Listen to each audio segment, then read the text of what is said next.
Welcome everybody to the Sonya and Sacha show. Today we are at the O'Brien Group Arena at the Docklands in Melbourne, and we're going to be talking about taking risks as a parent. And how cool is this place? We have the whole rink to ourselves. It's awesome. It's pretty awesome.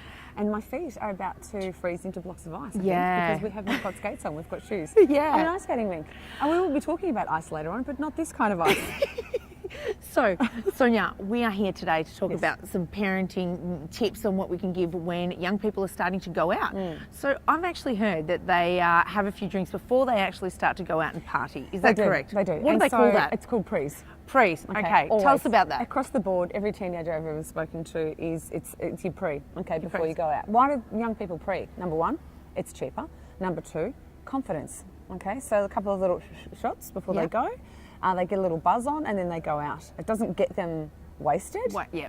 So they've still got the kind of, this is what they're telling me, this is what we see, is that they get a buzz going on and then they don't have to have as many drinks at the club and it doesn't cost as much, all that kind of thing. Because drinks cost a lot of Pretty money. expensive, yeah. And so it raises a couple of issues. Now, how do they get there? If they're going to drink at home before they go out, then how are they going to get to the party or the venue or the festival or whatever? Yeah. And it raises, these issues.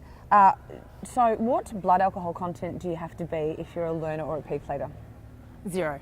Absolutely 0. Okay. Now, every teenager that I ask that question to, they Do say they know? the exact same thing. They know. Everyone knows.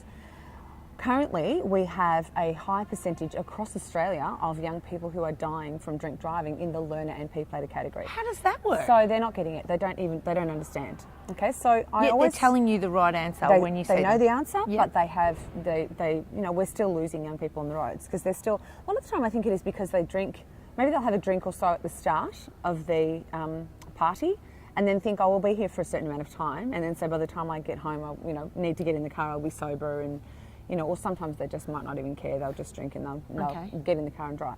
So, in order for them to understand how alcohol works, it's a really great idea to grab one of these little cups. It's called the Standard Drink Cup, and you can get them from the website. A website, Google them. They cost about $2. This one's from the Australian Government Department of Health and Ageing. There you go. Oh, You can grab one of these, and it actually shows what a standard drink looks like. So once teenagers start to understand how much is in a standard drink, and then how long it takes the alcohol to get out of their body. Most adults don't actually know what a standard drink is. They don't. And you go to a restaurant and you get a glass of wine and they only fill it. You feel like they're ripping you off, but they're actually giving you a standard drink. Is that right? That is correct. So sometimes you could be having 2 standard drinks just when they're filling it up, and you're thinking, they're being generous, but really you should understand you've had 2 drinks. Or the reverse. They'll show you, because once people understand this, and parents especially, I did a parent seminar last night and I showed them what a glass of wine was, and their eyebrows shoot up into the air like, what are you talking about? How could that possibly be? Yeah. And that explains when they go out to the restaurant and you pay $23.50 for a glass of Chardonnay. They pour you this tiny amount. They're being responsible, yeah? So give me the name of a spirit. Vodka. Right. All What the is way. the most popular spirit that a girl would say? Would it be vodka? Yeah, it's vodka. And Okay, do you well, know I'm a why? girl, so that's pretty cool. There you I'm go. glad I got that answer right. It's across the board. Every girls' school I go to, every time girls answer that question to me, they say vodka. It's the most popular What do boys spirit say? among teenagers. They also say vodka. Oh, okay. They are very interested in ciders and those pre-mixed drinks as well, okay? But vodka across the board. Why? Vodka doesn't have it. Yeah, it taste, doesn't really okay? taste It doesn't that have flavour. And so if It's you actually notice, probably the first drink that I had too. same. Yeah. And if you notice, all of the pre-packaged drinks, so the pre-mixed drinks that are marketed directly at our young women, are all white-based spirits. So they're vodka and Bacardi and those kinds of things. And you'll notice that they have very sweet, syrupy flavours: watermelon, guava, pineapple, raspberry. The yum stuff. Right. So that's because it takes that nasty alcohol flavour away, and it tastes like lolly water. Okay. Okay. So that's why it's very popular among young women. I've asked that question of a lot of teenagers. Said, "Give me the name of the spirit." The 2 weirdest answers I've had: methylated, Yeah. and Jesus. Oh, okay. Give me the name of the spirit. Yeah, I get that now. Jesus. Yep. Bliss. Now, everyone's seen a shot glass. You've seen a shot glass, Sarge, haven't you? I have so seen a shot shot glasses. glass. How much is in a shot glass? Not 10 mils? 30 mils in a 30, shot glass. okay, 30 well, mils there in you a go. shot glass. So 30 mil shot glass, 30 mils of spirit. Okay, that's what a shot looks like, a standard drink. Now, a standard drink, you would have heard lots of people talk about this, that it's all over the place.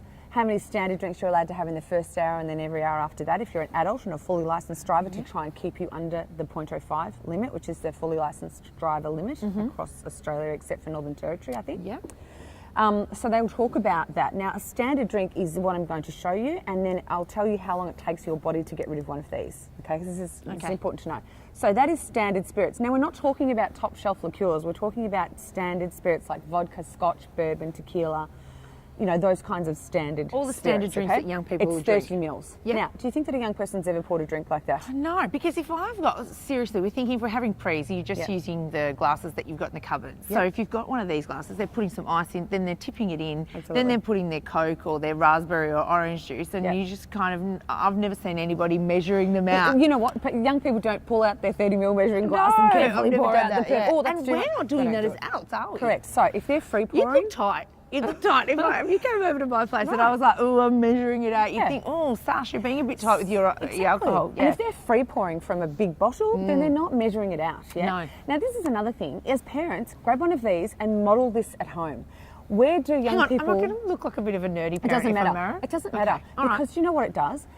They get their information about alcohol predominantly from us. Young people are getting their alcohol predominantly from parents. It's being provided by parents.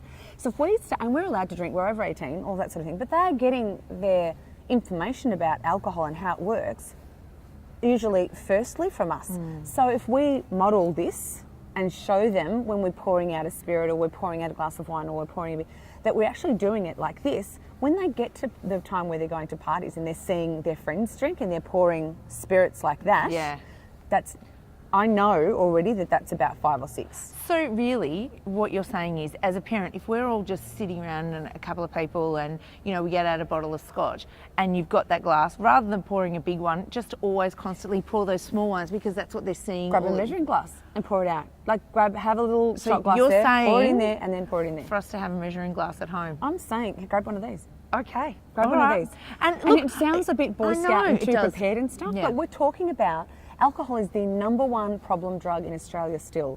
Everyone carries on about ice and heroin and all of those things over the years. There's been different ones in and out. This is the one that causes us the most problems across the board. Right now, I was at a presentation by a professor from Deakin Uni recently, and he studies alcohol in teenagers, and he said, Sonia, at the moment, one young teenager is dying per week, just in Victoria, from things like alcohol poisoning, choking on vomit, and accidents to do with alcohol that are nothing to do with cars. Well, do you know what? As a parent, now that you've just said that, I think that we need one of those. Thank you so much for this information. There is so much more to talk about when it comes to standard drinks. We'll do a part 2. But I think that we all need one at home. Thank you so much. That's really, really valuable.